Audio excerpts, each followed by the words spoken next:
Hi friends. నిన్నైతే ఆదివారం కదండి, త్రిమూర్తుల మేళ అయితే చేసుకున్నామండి.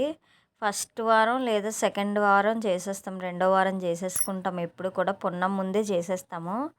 అయితే వీలు పడక చేయలేదండి. కార్తీక మాసం లాస్ట్ వారం వచ్చేసేంత వరకు కూడా మాకు అవ్వలేదు చేసుకోవడానికి. ఇలా అయితే మొత్తం అంతా అత్తయ్య అయితే సర్దేశారండి. చెంబులకు బదులు గ్లాసులు పెట్టామన్నమాట. అయితే ఏమైందంటే కొత్తవి చెంబులు గ్లాసులు అన్నీ కూడా సన్సెట్ మీద పెట్టేశాము. అవి చెంబులు కనిపించలేదు ఎందులో ఉన్నాయో, గ్లాసులు ఒకటే కనిపిస్తే సరే అయితే ఇంకా చెంబులు సగం గ్లాసులు సగం ఎందుకని గ్లాసులన్నీ పెట్టామండి.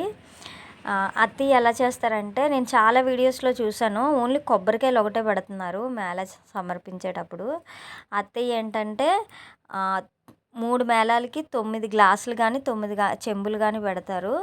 పెట్టి 3 గ్లాసుల మీద కొబ్బరికాయలు పెడతారు. 3 మీద యాపిల్ కానీ దానిమ్మ కానీ ఏవో ఒకటి 2 రకాల పళ్ళు తీసుకొని 3 పెడతారనమాట. ఈసారి అయితే మాకు ఏం దొరికాయంటే యాపిల్ పళ్ళు దొరకలేదన్నమాట, దానిమ్మ కూడా దొరకలేదు. కమలా పళ్ళున తర్వాత సీతాఫలం పళ్ళు కూడా ఇవి 3 అవి 3 తీసుకున్నారు. ఇవి 3 గ్లాసుల మీద, కమలాలు 3 గ్లాసుల మీద, కొబ్బరికాయలు 3 గ్లాసుల మీద అయితే పెట్టారు. ఎప్పుడు ఇలాగే చేసుకుంటాం మేము. చూస్తున్నారు కదా, మొత్తం అంతా కూడా సర్దేశాక మాకు దేవుడి మొల చాలా చిన్నదనమాట, ప్లేస్ సరిపోదు. అందుకని చెప్పి పీట పెట్టి అక్కడైతే స్వామివారిని, అలాగే మన ఈ గ్లాసులు చెంబులు అవి కూడా అనేది పెట్టుకున్నాము. దీపాలు కూడా చెక్కలు పెడతాం కదా, చెక్కలు కూడా 9 పెడతాం కదా, ఆకు చెక్కలు. ఎన్నైతే గ్లాసులు పెట్టామో అన్నీ కూడా ఆకు ఒక్కలు పెడతామన్నమాట. అది కింద పంచి పరిచి వాడేది కాదు, కొత్త పంచే కింద పెట్టి దాని మీద అయితే ఈ ఆకు చెక్కలు అయితే పెట్టామండి. ఎందుకంటే ఆ పీట మీద మొత్తం అన్నీ సరిపోవన్నమాట. చూస్తున్నారు కదా, తెలుస్తుంది అనుకుంటున్నాను మీకు వీడియోలోని. అయితే అత్తయ్య అన్నీ చేసేసి పక్కకు వచ్చేసారు. నన్ను చేసుకోమన్నారు, నువ్వు చెయ్యు, నువ్వే దీపాలు అవి పెట్టని చెప్పి అత్తయ్య అయితే అన్నీ సర్దేసి నాకైతే అప్పచెప్పారు. మంత్రాలు వచ్చి మా పాప చదువుతుంది, మంత్రాలు కథ నేనే చదువుతానమ్మా అని చెప్పి అన్నీ అదే చదివింది. నేను కూర్చొని పూజ అయితే చేసుకున్నానండి. ఈ వీడియోలు అయితే సరిగ్గా తీయలేదండి, ఎందుకు అంటే వీడియోలు తీసుకొని కూర్చుంటే పూజ మీద ఎవరికి ధ్యాస ఉండదు. పిల్లలకైనా సరే, పిల్లలకి అప్పచెప్పామనుకోండి వీడియో తీయమని, వాళ్ళకు కూడా ధ్యాస ఉండదు అనమాట. అందుకే కొద్దిగా వీడియో తీసేది ఆపేశారనమాట. వాళ్ళు కూడా పూజలో పూర్తిగా కూర్చుండిపోయారు.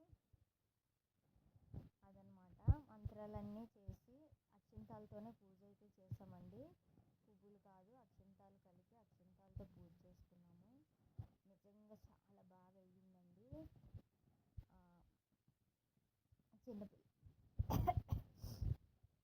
చిన్నపిల్లలు పిలిస్తే చిన్నపిల్లలు ఒక 2 ఉంటే 2 వచ్చారు. మా ఆడపడుచు వచ్చింది. త్రిమూర్తుల మేళ చేసుకునేటప్పుడు మనము చుట్టుపక్కల ఉన్న వాళ్ళందరినీ పిలుచుకోవాలంటండి. పిలుచుకొని వాళ్ళకు కూడా కథ వినమని చెప్పాలంట. అదొకటి. ఇంకొకటి ఏంటంటే మేళాలోని చాలా ముఖ్యమైనది ధూపం అండి. కథ స్టార్ట్ అయిన కాడి నుంచి లాస్ట్ వరకు కూడా ఉండాల్సింది ధూపమేనండి. అలా ధూపం వేస్తూనే ఉండాలా. స్వామివారికి ఇష్టమైనది చాలా ధూపం అంటండి. అది ఏం ధూపం అని త్రిమూర్తుల మేళ చేసే ప్రతి ఒక్కరికి తెలుసండి. నేనైతే నేమ్ మెన్షన్ చేయట్లేదు, చేయొచ్చు చేయకూడదో నాకు తెలియదు, అందుకని చెప్పే. చూస్తున్నారు కదా, చాలా అంటే చాలా బాగా అయ్యిందండి పూజ మాత్రం. అందరం కూర్చొని ఫ్యామిలీ అంతా చాలా బాగా చేసుకున్నాము. కానీ వాళ్ళకి ఎవరికి వీడియో అయితే తీయలేదు. మా ఆడపడుచాలి బాబు పూజ మాత్రమే తీశాడు, నన్ను పూజనే తీశాడు. నచ్చితే లైక్ చేయండి. Thank you for watching.